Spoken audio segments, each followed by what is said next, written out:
মাওলানা বড় বিপদে, মানুষে বুঝে না, মাওলানা জানে না, মাওলানা সাহেব বড় বিপদে। এই ছেলে শুনে রেখো, আলেম ওলামাকে সম্মান করতে হবে, এ কথাই ঠিক। কেন? আল্লাহর নবী বলেছেন ওরা হচ্ছে নবীদের উত্তরাধিকারী, ওরা খুব সম্মানী মানুষ, ওদের সম্মান করতে হবে, এ কথাই ঠিক। তবে আলেম দিয়ে জাহান্নাম উদ্বোধন হবে, এ কথাও ঠিক। মাওলানা সাহেব দিয়ে জাহান্নাম উদ্বোধন হবে, এ কথাও ঠিক। আল্লাহ নবী বলছেন, আমি একবার জিবরাইলের সাথে উপরে যাচ্ছি মেরাজে, যেতে যেতে দেখি অনেক মানুষ ওদের ঠোঁট এবং জিহ্বাকে আগুনের কেঁচি দিয়ে কেটে দেওয়া হচ্ছে। আমি বললাম, জিবরাইল, ইন্না লিল্লাহ, এ কি কথা? এরা কারা যাদের ঠোঁট এবং জিহ্বাকে আগুনের কেঁচি দিয়ে কেটে দেওয়া হচ্ছে? তখন জিবরাইল বলছেন, হাউলাই খুতুবাইল উম্মাতে, এরা হচ্ছে আপনার উম্মাতের বক্তা। যারা বক্তৃতা করত, আমল করত না, তাদেরই এইরূপ ঠোঁট এবং জিহ্বাকে কেটে দেওয়া হচ্ছে। আল্লাহ নবী বলছেন, শোনো, মাওলানা সাহেবকে জাহান্নামে ফেলে দেওয়া হবে, তারপরে তার নাড়ি ভুঁড়ি বের হয়ে যাবে, ঝুলন্ত নাড়ি ভুঁড়ি নিয়ে ঘুরতে থাকবে। গরুর পায়ে ধান মারলে গরু যেমন ঘুরে, এটা কি দেখেছেন কোনোদিন? গরুর পায়ে ধান মারলে গরু যেমন ঘুরে, মাওলানা সাহেব তার নাড়ি ভুঁড়ি নিয়ে জাহান্নামে এইভাবে ঘুরবে। জাহান্নামীরা জমা হয়ে বলবে, মালা কি খবর হুজুর, আপনি কেন এখানে? আপনি তো আমাদের ভালো কথা বলতেন, মন্দ থেকে নিষেধ করতেন। তখন মাওলানা সাহেব বলবেন, কি করি, নিজে তো ভালো বলেছি, নিজে ভালো করিনি যে। এই কথা মুহাম্মদ সাল্লাল্লাহু আলাইহি সাল্লাম বলেন, হাদিস সব বুখারী মুসলিম। যার মাথাকে পাথর দিয়ে ফাটিয়ে চৌচির করে দেওয়া হচ্ছে, ইনি হচ্ছেন মাওলানা মানুষ। তারপরে যে দেখলেন গর্তের মধ্যে আগুন ধাঁধা ধাঁধা ধাঁধা করে জ্বলে উপরে চলে যাচ্ছে, আবার নিচে নামছে, ওর ভিতরে পুরুষ নারী জমা হয়ে আছে, উলঙ্গ হয়ে আছে। এরা হলো ব্যভিচারী, এরা জেনায় লিপ্ত ছিল, এই জন্য এই শাস্তি হচ্ছে। এই ছেলে শোনো শোনো, আরেকটা কথা শোনো। আল্লাহ নবী বলছেন, একদা জিবরাইল মিকাইল আমার দুই হাত ধরে আমাকে নিয়ে যাচ্ছে, হঠাৎ দেখি অনেক মানুষ ফুলে ফেঁপে উঁচা উঁচা হয়ে আছে, 30 ফুট 40 ফুট 100 ফুট উঁচা উঁচা হয়ে আছে, আর গন্ধে টিকা যায় না। মনে হচ্ছে যেন তারা গ্রামের টয়লেট, মনে হচ্ছে যেন তারা গণশৌচাগার, মনে হচ্ছে যেন তারা গ্রামের টয়লেট, মনে হচ্ছে যেন তারা গণশৌচাগার, গন্ধে টিকা যায় না। আমি বললাম, জিবরাইল, এরা কারা? তখন জিবরাইল বললেন, অমসনাতা সাওয়ানি, এরা হলো ব্যভিচারণী, এরা হলো ব্যভিচারণী। আল্লাহ নবী বলেন, হাদিসে একটু দুর্বলতা আছে, যারা ব্যভিচার মহিলা ওদের লজ্জা স্থানের গন্ধে, যারা ব্যভিচার মহিলা ওদের লজ্জা স্থানের গন্ধে জাহান্নামীরা জাহান্নামে টিকতে পারবে না।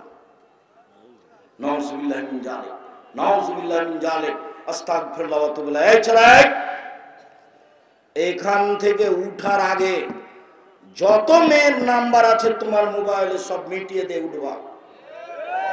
বক্তব্যের সাথে মুনাফিকি করো না, জিন্দেগিতে আর এই মেয়ের সাথে কথা বলো না। তুমি যে মেয়ের সাথে জেনার গল্প করো, তুমি মনে রেখো ওই মেয়ের সাথে আরো 1000 জনের জেনার গল্প হয়। আর ওই ইতর শ্রেণীর মহিলা পুরুষ মানুষকে ধ্বংস করে, ওই মহিলারও লজ্জা থাকা উচিত এবং তার বোঝা উচিত, যে ছেলের সাথে আমি জেনার গল্প করি ওই ছেলের আরো 1000 মেয়ের সাথে জেনার গল্প হয়। অতএব মহিলাকে বলছে, মেয়ে তোমাকে বলছে, শোনো, তোমাকে বলছি, তুমি মেয়ে মানুষ, আর জীবনে কোনোদিন কোনো পুরুষের সাথে মোবাইলে গল্প করবে না। তোমার উচিত, তোমার আব্বার একটা মোবাইল আছে, রিং হচ্ছে, ধরবা না, রিং হচ্ছে ধরবাই না। ধরো যদি, আসসালামু আলাইকুম, যে কে বলছিলেন? আমার আব্বা বাড়িতে নেই, অন্য সময় কথা বলিয়েন। তোমার কণ্ঠটা হবে শক্ত। আর তুমি যদি অন করে দে বলো, ভাইয়া কি বলছিলেন ভাইয়া, তাহলে জেনা বাড়বে। আর এটা গায়বান্ধা। গায়বান্ধা মানে কি বলতে চাইলেন আব্দুর রাজ্জাক সাহেব? গায়বান্ধা মানে নোংরা নীতি। কি নীতি? গায়বান্ধা মানে হলো এই জামাই এসেছে তো যুবতী মেয়েকে বলছে তোর দুলাভাইকে পান দিয়ায়, তোর দুলাভাইকে পানি দিয়ায়। আরে অবাক কথা, আরে একটা তো বিবাহ সূত্র দিয়েছেন আর একটা ফাও দিচ্ছেন কেন? লজ্জা হয় না একটু? শরম হয় না একটু? হায়া হয় না একটু? জামাই বাড়িতে এসেছে, পানি দিবেন আপনি। জামাই বাড়িতে এসেছে, ভাত দিবেন আপনি, খাবার দিবেন আপনি, সবকিছু আপনি দিবেন। আপনি এখন খাদেম। যেদিন আপনি জামাইয়ের বাড়ি যাবেন সেদিন জামাই হবে খাদেম। আপনি যুবতী মেয়েকে কেন পাঠালেন? গায়বান্ধার এটা বৈশিষ্ট্য, জামাই আসলে যুবতী মেয়েকে জামাইয়ের কাছে পাঠাবে কেন? ও কি মুসলমান নয়? কেন পাঠাবে? শরম কেন হয় না? হায়া কেন হয় না? লজ্জা কেন হয় না? ইতস্তবোধ কেন হয় না? বোধোদয় হয় না কেন? বোধগম্য হয় না কেন? হওয়া উচিত। আমি মুসলিম, মেনে নিয়েছি। আমি মুসলিম, মেনে নিয়েছি। আমার ধর্মের নাম ইসলাম, মেনে নেওয়া। আমার ধর্মের নাম ইসলাম, মেনে নেওয়া। তাই তো আমি মুসলিম, মেনে নিয়েছি। হযরতের নারবি সব মন মতো চলে যে সেই জাহান্নামে যাবে, মন মতো চলে যে সেই জাহান্নামে যাবে। জাহান্নাম ঘেরা আছে মনের ইচ্ছা দিয়ে, জাহান্নাম ঘেরা আছে মনের ইচ্ছা দিয়ে, জান্নাত ঘেরা আছে ত্যাগ তিতিক্ষা কষ্ট ক্লেশ নিয়ম নীতি দিয়ে। জান্নাত ঘেরা আছে, মন মতো চলে যে জাহান্নামে যাবে সে। দাড়ি চাঁচে যে মন মতো চলে সে, দাড়ি ছোট করে যে মন মতো চলে সে, প্যান্ট টাকার নিচে পরে যে মন মতো চলে সে, মন মতো চলে যে জাহান্নামে যাবে সে। সুদ খায় যে মন মতো চলে সে, ঘুষ দেয় যে মন মতো চলেছে, মন মতো চলে যে জাহান্নামে যাবে যে। ধোঁকাবাজি করে যে, মানুষকে প্রতারণা দেয় যে, মিথ্যে সাক্ষী দেয় যে, রাহাজানি করে যে, জুলুমবাজি করে যে, মন মতো চলে সে, মন মতো চলে যে জাহান্নামে যাবে সে। দোকানে বসে আড্ডা পিটে, মাথায় টুপি দিয়ে ল্যাংটা মেয়ে দেখে, আনন্দ ফুর্তি করে, দোকানে বসে আর একজনের বদনাম গিবাত করে, বদনাম গিবাত করে যে মন মতো চলে সে, মন মতো চলে যে জাহান্নামে যাবে সে। সম্মানিত দিনী ভাই বোন, জেনা মহাপাপ। তারপরে যে আপনি দেখলেন লোকটা রক্তের নদীতে পড়ে আছে, এ হলো সুদখোর। যে সুদ খাবে তাকে রক্তের নদীতে ফেলে দিয়ে তার মাথাকে পাথর দিয়ে ভেঙে চৌচির করা হবে।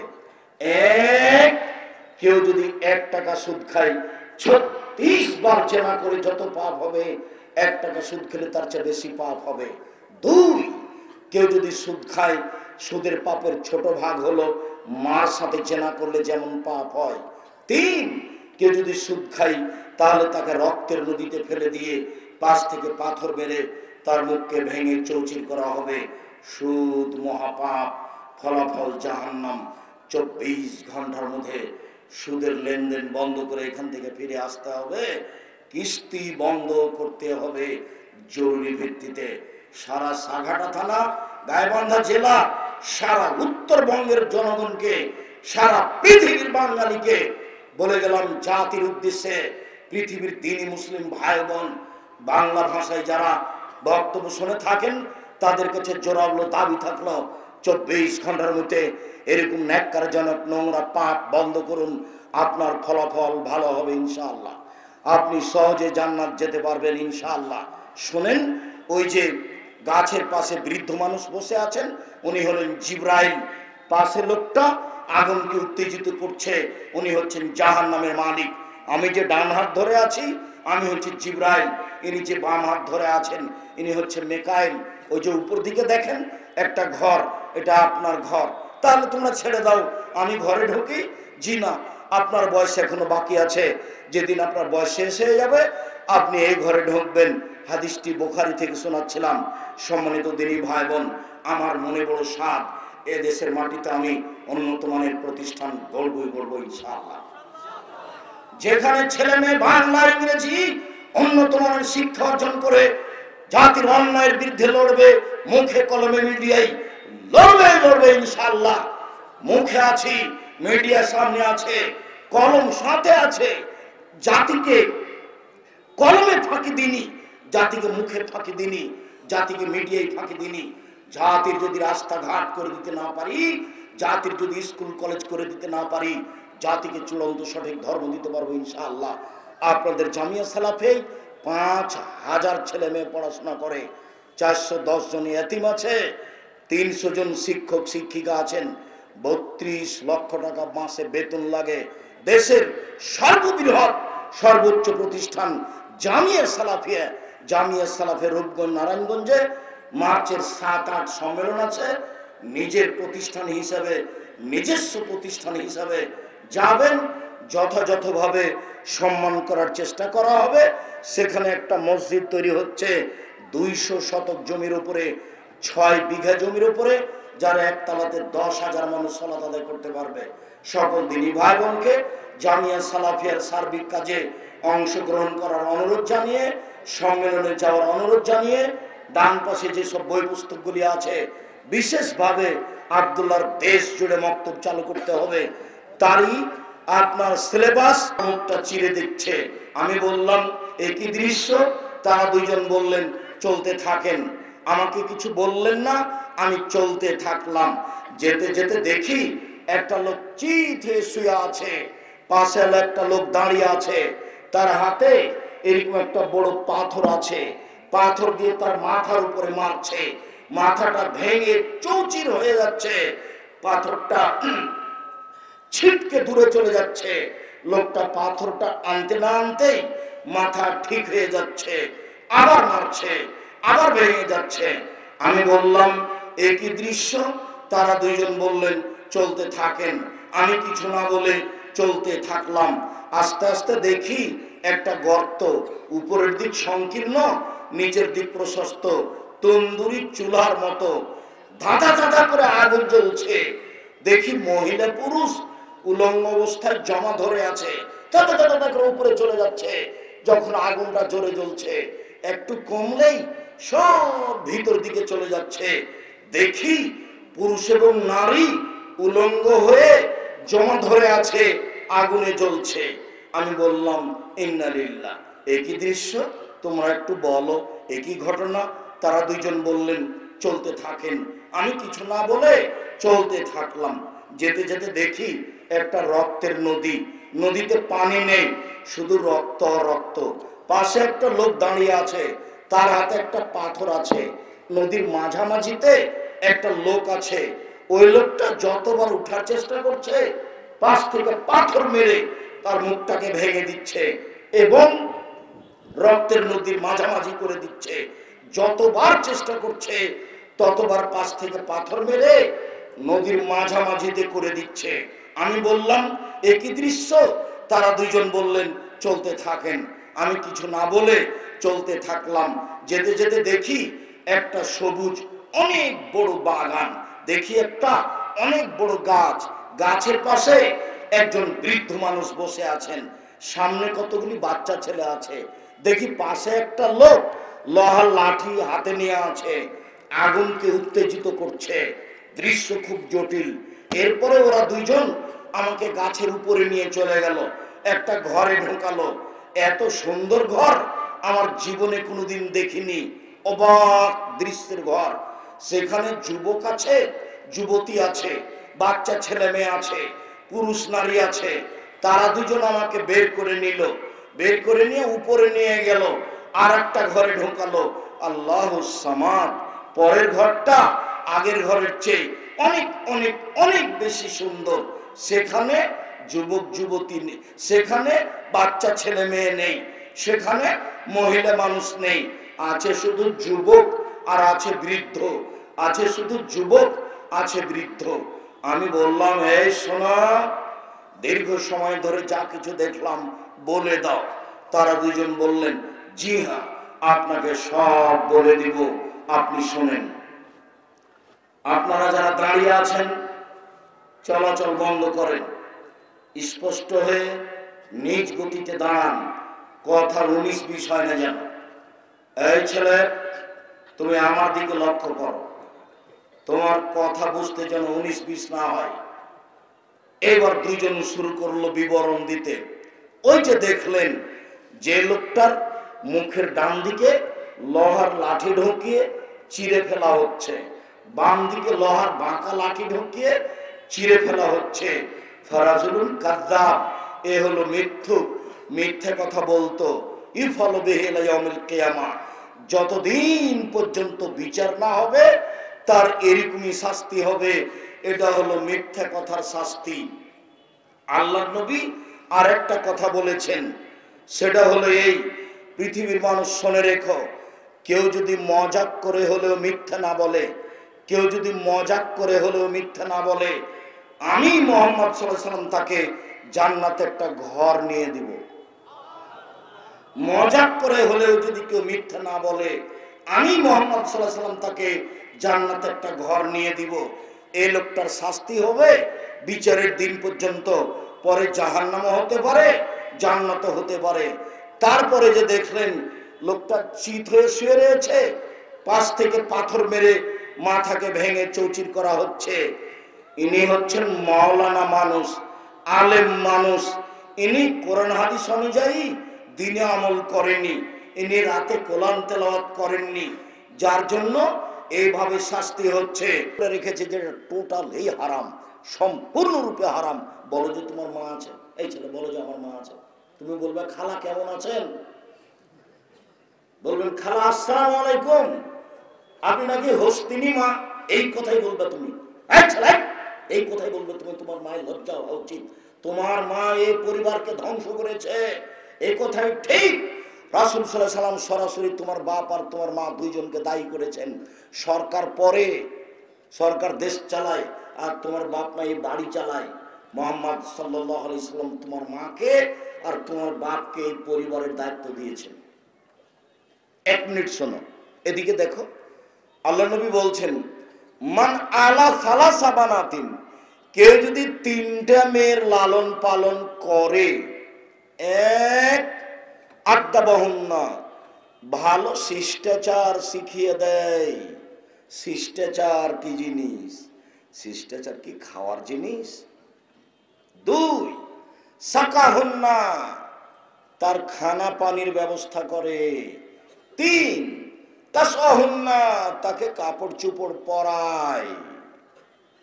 কুন্না লাহু ইয়াউমাল কিয়ামা হিজাবান মিনান নারে, তাহলে এই তিনটে মেয়ে বিচার মাঠে জাহান্নাম এবং বাপের মাঝে অন্তরাল হবে। ওইদিকে থাকবে জাহান্নাম আর এইদিকে থাকবে বাপ, আর মধ্যে থাকবে মেয়েরা। মেয়েরা বলবে আমার বাপকে আগে জান্নাতে দেন, তারপরে কথা। মেয়েরা কোথায় আছে? মাঝখানে। আমি এই কথা বলিনি, এই কথা মুহাম্মদ সাল্লাল্লাহু আলাইহি ওয়াসাল্লাম বলেছে। তার এক নম্বরে কথা আছে, ওই বাপ মেয়েকে শিষ্টাচার শিখিয়ে দিয়েছে। শিষ্টাচার কি জিনিস গো? শিষ্টাচার কি খাওয়ার জিনিস নাকি? শিষ্টাচার কি জিনিস? শিষ্টাচার হলো আদব কায়দা। এই যে তোমার বোনটা ফ্যাশন বোরকায় এসেছে, এটা শিষ্টাচার নয়। এই যে ভুরু তুলে এসেছে, এটা শিষ্টাচার নয়। এই যে দাঁত ছিলে চিকন করেছে, এটা শিষ্টাচার নয়। এই যে উঁচু স্যান্ডেল পরে নিজেকে লম্বা দেখাচ্ছে, এটা শিষ্টাচার নয়। এই যে স্কিন পায়জামা পরে আছে, এটা শিষ্টাচার নয়। এই যে সামনের চুল ছোট করেছে, এটা শিষ্টাচার নয়। এই যে আঁটো সাঁটো বোরকা পরে আছে, এটা শিষ্টাচার নয়। এগুলো সব শিষ্টাচার বিরোধী। আল্লাহর নবী এই শিষ্টাচারের কথা বলেছেন, তাহলে সে বাপ জান্নাতে, বাপ জান্নাত যাবে। এইসব নীতি হচ্ছে ইহুদি খ্রিস্টানদের নীতি। ওদের শিষ্টাচার তোমার মা তোমার বোন গ্রহণ করেছে, তাই তো তোমার বোনের হাতে এরকম মোবাইল আছে, তাই তো তোমার মা এইসব স্টার জালসানে ব্যস্ত আছে। তোমাদের পরিবারটা কবরে চলে গেছে, এর নাম পরিবার নয়। সম্মানিত দিনী ভাই বোন, রাসূল সাল্লাল্লাহু আলাইহি সাল্লাম বললেন যে, রাসূল সাল্লাল্লাহু আলাইহি সাল্লামের সামনে জাবের বললেন, আমার স্ত্রী আমার বোনদেরকে বিদ্যা শিখাবে। বিদ্যা কি জিনিস? আমার স্ত্রী আমার বোনদেরকে শিষ্টাচার শিখাবে। শিষ্টাচার কি জিনিস? আমার স্ত্রী আমার বোনদের মাথার চুল চিরুনি করে সাজগোজ করে দিবে। দেখিও তোমার বোনের চুল কিভাবে কাটা আছে সামনে থেকে। মেয়েদের মাথার চুল কাটা যাবে জন্মের 7ম দিনে, আর নয়। দেখো তোমার বোনটার মাথার চুল কেমন হয়ে আছে। আমার স্ত্রী আমার বোনদের মাথার চুল চিরুনি করে দিবে। আমার স্ত্রী আমার বোনদের উপরে পাহারা দিবে। তোমার মা তোমার আর তোমার বোনের পাহারাদার। হাদিস বুখারী মুসলিম। হাদিস বুখারী মুসলিম মানে আম গাছে যা ধরতে পারে ধরে না, আম গাছে জাম ধরতে পারে ধরে না, অমাবস্যার রাতে চাঁদ উঠতে পারে উঠে না, শুয়ের ছিদ্র দিয়ে লাঙ্গলের পা ঢুকতে পারে ঢোকে না, শুয়ের ছিদ্র দিয়ে লাঙ্গলের পা ঢুকে যেতে পারে, আম গাছে জাম ধরে যেতে পারে, অমাবস্যার রাতে চাঁদ উঠে যেতে পারে, অবাস্তব ঘটনাগুলি ঘটে যেতে পারে। এরপরেও আমি যেটা বললাম সেটা সন্দেহ আছে বলে কেউ যদি কিয়ামত পর্যন্ত চেষ্টা করে সরিষা ঢোকাতে পারবে না, যা বলছি তাই থাকবে, তার নাম বুখারী মুসলিম। যা বলছি সেটাই থাকবে, তার নাম শিষ্টাচার। চলো উপস্থিত বৈঠকের দিনই মুসলিম বোন, আপনাকে বলছি, আপনি মনে কিছু নিয়েন না।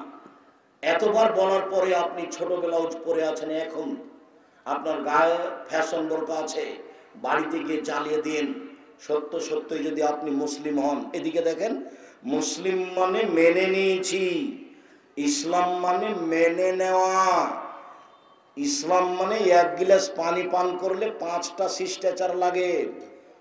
এক, শিষ্টাচার নম্বর 1 ডান হাত, 2 শিষ্টাচার নম্বর 2 বসে, শিষ্টাচার 3 শ্বাসে, শিষ্টাচার 4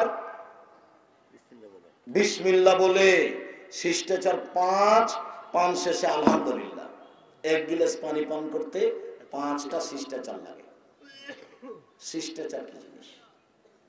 বাড়িতে ঢুকলে সালাম দিয়ে ঢুকতে হয়, এটা তো আমার গায়বান্ধা। ইন্না লিল্লাহ। গায়বান্ধা বলে কি বলতে চাইলেন আব্দুল রাজ্জাক সাহেব? গায়বান্ধা বলে বলতে চাইলাম সাতক্ষীরার মতো, ওইদিকে একটা ঘর এইদিকে একটা ঘর, মধ্যে গরুর গাড়ির রাস্তা। কোথায় দরজা? সালাম যে দিবেন তো দরজায় যে নাই, সবই যে ফাঁকা। এইটা হলো যাযাবরের জীবন। যাযাবর মানে যারা ওই যে ট্রেন স্টেশনে থাকে, ফাঁকা জায়গায় থাকে, আহার পরিবার নিয়ে ছয়ের নিচে থাকে, ওরা যাযাবর। তোমার বাপ মাও কি যাযাবর? বাড়ি ইট দিয়ে ঘেরবে, টাকা আছে, নইলে চটছালা দিয়ে ঘেরবে, নইলে গায়বান্ধার নীতিতে, নইলে গায়বান্ধার নীতিতে সুপারির গাছের ডাল দিয়ে ঘেরবে, বাড়ি ঘেরে রাখবে, একটা দরজা রাখবে। এ মুসলিম। আব্দুর রাহিম সাহেব গায়বান্ধা বলে কি এটা বলতে চাইলেন? হ্যাঁ অবশ্যই তাই বলতে চাইলাম। গায়বান্ধা বলে আরো বলতে চাইছি, গায়বান্ধা বলে আরো বলতে চাইছি, সেটা হলো কি? যৌতুক নেওয়া। প্রায় গার্জেনের এটা মাথায় আছে, ছেলে মানে টাকা লাগবে, ছেলের মেয়ের বাপের কাছ থেকে টাকা নিবে, তোমরা দুই বেটা ভিক্ষা করে খাবা, তোমার বাপ আর তুমি ভিক্ষা করবো মানুষের কাছে। যদি সাঘাটাতে কেউ ভিক্ষা না দেয়, গায়বান্ধার ট্রেন স্টেশনে যাও, মানুষের কাছে ভিক্ষা চাবা, ভিক্ষা করে জীবন কাটাবা। শোনো ছেলে, শোনো, ভিক্ষা করা টাকা দিয়ে চাউল কিনে ভাত খেয়ে ইবাদত কবুল হবে, ভিক্ষা করা টাকা দিয়ে চাউল কিনে ভাত খেয়ে ইবাদত কবুল হবে। যৌতুকের টাকা দিয়ে চাউল কিনে ভাত খেয়ে ইবাদত কবুল হবে না, যৌতুকের টাকা দিয়ে চাউল কিনে ভাত খেয়ে ইবাদত কবুল হবে না। এই যে বললাম, দেখি কোন মায়ের বেটা কিয়ামত পর্যন্ত সময় থাকলো ফতোয়া এভাবে উল্টে ধরতে পারে।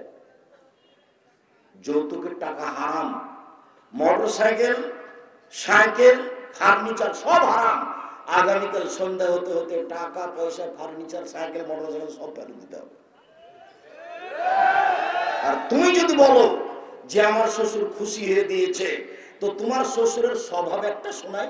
তোমার শ্বশুরের কাছে যদি এখনই ভিক্ষুক যায়, গিয়ে বলে যে একটু ভিক্ষা দেন, তোমার শ্বশুর বলে মাফ করো, মাফ করো, মাফ করো। খুশি হয়েছে দিয়েছে মানে তোমার স্বভাবের কারণে দিয়েছে। এটা রংপুর। রংপুর মানে রংপুর, দিনাজপুর, লালমনিরহাট, নীলফামারী, কুড়িগ্রাম, পঞ্চগড়, ঠাকুরগাঁ, গাইবান্ধা, বগুড়া, জয়পুরহাট একই স্বভাবের।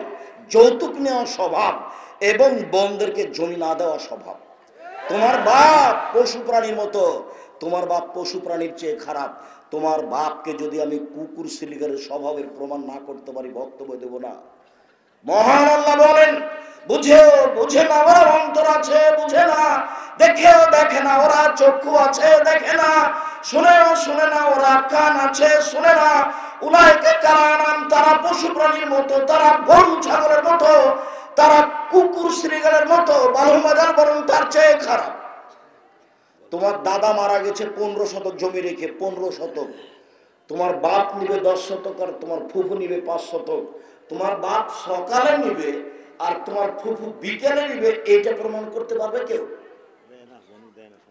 যদি সকাল বিকেল প্রমাণ না করা যায়, তোমার দাদা 10 বছর হলো মরা, এখন পর্যন্ত তোমার বাপ তোমার ফুফুকে জমি দেয়নি, বলো তোমার বাপ কুকুর শ্রীগালের চেয়ে ভালো না খারাপ?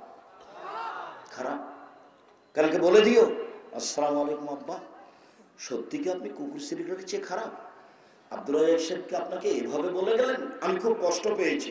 শোনেন, ভাগ্য নিয়ে এসেছি আব্বা, ভাগ্য ছেড়ে আসেনি। কি বলবে তোমার বাপকে? আব্বা ভাগ্য নিয়ে এসেছি, ভাগ্য ছেড়ে আসেনি। ফুফুকে জমি বুঝিয়ে দেন, তারপরে দিন মজুরি করে খাবো না ভিক্ষা করে খাবো, তাকদিরে যেটা আছে সেইটা করে খাবো। আগে ফুফুর জমি বুঝিয়ে দেন, তারপরে কোনো কথা। আর যদি তুমি আমাকে বলো, তো আমার বাপ মরার পরে মাটি দিয়ে এসে সন্ধ্যার সময় আমরা জমি ভাগ করেছি, তারপরে খেয়েছি। যদিও আমার ছোট ভাই জমি চিনে না, আজও চিনে না। আমি এক একটু টুকটাক চিনতাম, এখন ভুলে গেছি। জমি জায়গা কিছু আছে, কিন্তু আমরা চিনা ভুলে গেছি। বোনের স্বামীরাই চাষ করে খায়, এটাই আমরা জানি। আমরা জমি জায়গায় যাই না। জমি জায়গা এখন কোথায় আছে না আছে স্মরণে আছে, দেখিনি অনেকদিন থেকে, 20, 25, 30 বছর থেকে দেখিনি। সম্মানিত দিনী ভাই বোন, সন্ধ্যা হতে হতে সব টাকা ফেরত দিতে হবে। সন্ধ্যা হতে হতে তোমার বাপ তোমার ফুফুকে জমি দিয়ে দিবে। কি করে খাবে তোমার বাপ? উপরে যেটা ফয়সালা আছে সেটা করে খাবে। উপরে তো একটা ফয়সালা আছে, তোমার বাপ তো এমনি আসেনি। তুমি তো এমনি আসলে পৃথিবীতে, তুমি ভাগ্য নিয়ে এসেছো। আর একজনের উপরে বোঝা হচ্ছ কেন? কেন হবা? তোমার ফুফু জমি চাইলে তোমার বাপের স্বভাব, হ্যাঁ টাকা টাকা করিস, জমি জমি করিস, যা, আর এখানে আসতে পাবি না। তোমার ফুফু এসেছে তোমার বাপের বাড়িতে, তোমার বাপ তার ভাইয়ের জন্য, ও বংশসূত্রে আত্মীয়, নিজ ভাই, সেজন্য এসেছে। জমির সাথে কি সম্পর্ক? জমি তো বাপের মেয়ে হিসাবে ভাগ করে নেবে। সম্মানিত দিনী ভাই বোন, বলছিলাম, এই ছেলে, পাপের জগতে সবচেয়ে জঘন্য ঘৃণিত পাপ হলো জেনা। সেই পাপের সাথে সুদকে মিশানো আছে। অবাক হতে হয়, কোন ছেলে মেয়ে যদি বিবাহ করার পূর্বে জেনা করে, তাহলে তাকে 100টা পিটিয়ে এলাকা থেকে 1 বছরের জন্য তাড়িয়ে দিতে হবে।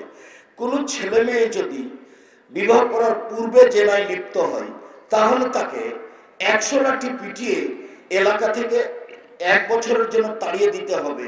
এইটা হলো জেনার শাস্তি বিবাহের পূর্বে। আর কেউ যদি বিবাহ করার পরে জেনায় লিপ্ত হয়, তাহলে তাকে ইট ঢেল পাথর দিয়ে মেরে মেরে মেরে ফেলতে হবে। শুনে রেখো, বিবাহ করার পরে কেউ যদি জেনায় লিপ্ত হয়, তাহলে অন্তত মনে রাখো তার বেঁচে থাকার কোনো পথ নেই। এদেশের লাখো দুলা ভাইকে ইট ঢেল পাথর দিয়ে মেরে ফেলতে হবে যারা সেলিকার সাথে জেনায় লিপ্ত হয়েছে। এদেশের লাখো ভাবিকে ইট ঢেল পাথর দিয়ে মেরে ফেলতে হবে সরকারি ভাবে যারা দেবরের সাথে জেনায় লিপ্ত হয়েছে। এদেশের লাখো পুরুষকে ইট ঢেল পাথর দিয়ে মেরে ফেলতে হবে যাদের স্ত্রী জাজল্য থাকার পরেও আরেকজন মহিলার সাথে জেনায় লিপ্ত হয়েছে। এদেশের লাখো মহিলাকে ইট ঢেল পাথর দিয়ে মেরে ফেলতে হবে যাদের স্বামী থাকার পরেও অন্য পুরুষের সাথে জেনায় লিপ্ত হয়েছে। অন্তত তাদের পৃথিবীতে বেঁচে থাকার কোনো সুযোগ নেই। এই ছেলে, 1 মিনিট আমার দিকে চেয়ে থাকো। ওই ছেলেটা উঠে হাঁটছে, আপনি খেয়াল করেন না? যতই কষ্ট হোক কিছুক্ষণ এক খেলে বসে থাকবেন। সুদের পাপের চেয়ে জেনার পাপ, জেনার পাপের চেয়ে সুদের পাপ বড়। তো জেনার পাপ কত বড়? জেনার পাপের চেয়ে সুদের পাপ বড়। জেনার পাপের চেয়ে সুদের পাপ বড়। তো জেনার পাপ কত বড়? সেটা 1 মিনিট বলি। জেনার পাপ কত বড়! বিবাহ করার পরে তার বেঁচে থাকার কোনো সুযোগ নেই। 3 শ্রেণীর মানুষকে হত্যা করতে হয়, তাহাজ্জুদ পড়লেও, হজ করলেও, পরহেজগার হলেও, খাঁটি মুসলমান 3 শ্রেণীর মানুষকে হত্যা করতে হয় সরকারিভাবে। তবে 2 জনের বাঁচার পথ আছে। এক, কেউ যদি বলে আমি কোরআন মাজিদ মানি না, তাহলে সে মোরতাদ, তাকে হত্যা করতে হবে। সরকারিভাবে ফাঁসির মঞ্চে নিয়ে যাওয়া হয়েছে, ফাঁস গলায় দেওয়া হয়েছে, টান টান হবে। তখন বলছে বলেছে বলেছে বলেছে, আর কোরআন মাজিদ আল্লাহর বিধান, কোরআন মাজিদ আল্লাহর বিধান। তাকে ফাঁসি থেকে নামিয়ে নিতে হবে, তার ফাঁসি হবে না। 2, কেসাস। আপনি আমাকে হত্যা করেছেন, আমার বাপ মা আপনাকে হত্যা করে নিবে, এর নাম কেসাস। তো আপনাকে ফাঁসির মঞ্চে নিয়ে যাওয়া হয়েছে, ফাঁস গলায় দেওয়া হয়েছে, কিন্তু আমার বাপ মা একবারে চিল্লাচিল্লি শুরু করে দিয়েছে, না না না না, আমরা মাফ করে দিলাম, আমরা মাফ করে দিলাম, আমরা কেসাস নিব না, আমরা মাফ করে দিলাম। তখন তোমাকে ফাঁসির মঞ্চ থেকে নামিয়ে নিতে হবে, পাপ ছিল হত্যার যোগ্য। 3, বিবাহ করার পরে কেউ যদি জেনায় লিপ্ত হয়, তাহলে তার ফাঁসি হবে, তাকে বাঁচানোর পৃথিবীতে কোনো পথ নেই। 1 মিনিট এদিকে দেখো, 1 মিনিট। যা তুমি গ্রামে দিয়ে, গ্রামের সম্প্রদায়ের একজন মহিলা আসলো নবীর কাছে, এসে বলছে আল্লাহ রাসূল তাহেরনি, আমাকে পবিত্র করুন। এটা তার কথা। আল্লাহ রাসূল বলছেন ইরজি, বাড়ি ফিরে যাও, আস্তাগফিরুল্লাহ, আল্লাহর নিকটে তওবা, ক্ষমা চাও, অতুবি ইলাইহি, তুমি আল্লাহর কাছে তওবা করো, তোমার পাপ ক্ষমা হয়ে যাবে। তখন মহিলা বলছে আতুরাদাতুনি কামা আতাতা মাইজুন মালিক, ও আপনি মাইজুন মালিককে যেভাবে ফিরিয়ে দিয়েছিলেন সেভাবে আপনি ফিরিয়ে দিতে চাচ্ছেন। অনা হবলা মিনাচ্ছে না, আমার পেট উঁচু হয়েছে অবৈধ সন্তানে, আমার বিচার করে দেন, আমি ফিরে যাব না। তখন আল্লাহ রাসূল বলছেন আচ্ছা ঠিক আছে, ইরজাই হাত্তা তালেদি, তুমি বাড়ি চলে যাও, যেদিন তোমার বাচ্চা হবে আসিও, বিচার করে দেব। মহিলা চলে গেল, সবে মাত্র বাচ্চা প্রসব হয়েছে। মুসলিম গ্রন্থে এসেছে যে তাকে ন্যাকড়াতে জড়িয়ে নিয়ে রাসূলের দরবারে উপস্থিত, এ দেখেন বাচ্চা প্রসব হয়েছে, বিচার করে দেন। তখন আল্লাহ রাসূল দেখে বলছেন আচ্ছা ঠিক আছে, ইরজাই ফারজিহে, ফিরে যাও, বাচ্চাকে দুধ খাওয়াও, হাত্তা তাতে মিহে, যেদিন বাচ্চা দুধ ছেড়ে দিবে সেদিন এসে বিচার করে দিব।